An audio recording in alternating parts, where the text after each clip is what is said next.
তো দেখো আজকে নতুন একটা রান্না নিয়ে চলে এসেছি। পটল করব, নারকেল পুর দিয়ে পটল ভাজা করব। তার জন্য নারকেলটা আমি সুন্দর করে পরিষ্কার করে এখন কেটে নিচ্ছি। কেটে নারকেলটা মিক্সিতে দিয়ে আমি আধা বাটা করে নেব। নারকেলগুলো কাটা হয়ে গেছে, এখন মিক্সিতে বাটবো নারকেলগুলো। পুরো পেস্ট করব না, আধা বাটা। নারকেল কোড়ালে যেমন হয় অমনি করে করব। নারকেলটা হয়ে গেছে আমার রেডি করা। এখন আমি পটলগুলো কেটে নেব।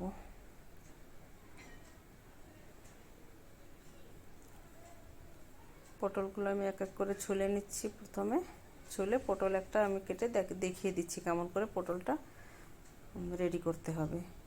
তো পটলের ভিতরে যত বীজ, পটলের ভিতরে যা যা আছে এগুলো সব পরিষ্কার করে বের করে নেব। চামচের পিছন দিয়ে এটা আমি বের করে নিচ্ছি। এমনি করে পুরো খালি করে দেবো ভিতরে। প্রত্যেকটা পটল আমার কাটা হয়ে গেছে। আর এদিকে নারকেলটা, কোরানো নারকেলটা আমি ভাজবো। এখন কড়াইতে দিয়ে দিয়েছি। এখন তার উপর একটু নুন দিলাম, হলুদ দিলাম আর একটু লঙ্কার গুঁড়ি দিয়ে ওটা ভালো করে ভেজে নেব।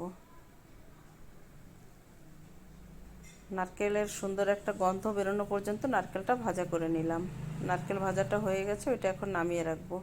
নামিয়ে রেখে এখন ওইটা আমি পটলের পেটের ভিতরে এটা ভরবো। এখন দেখো কেমন করে এটা আমি ভিতরে ভরছি।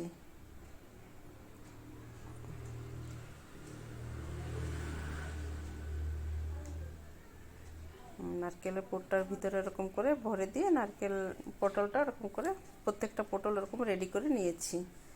এখন পটলের উপর একটু আমি পটলের গায়ে নুন হলুদ একটু সুন্দর করে মাখিয়ে দেব। একটু হলুদ গুঁড়ো দিলাম, একটু নুন দিলাম। এখন এটা ভালো করে মাখিয়ে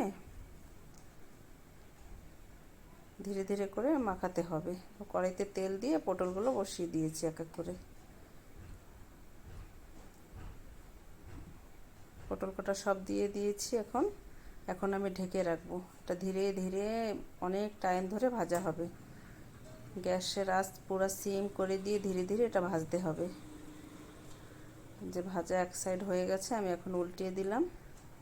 দেখো কেমন হয়েছে, নরম হয়ে গেছে পটল, এক সাইড ভাজা হয়ে গেছে।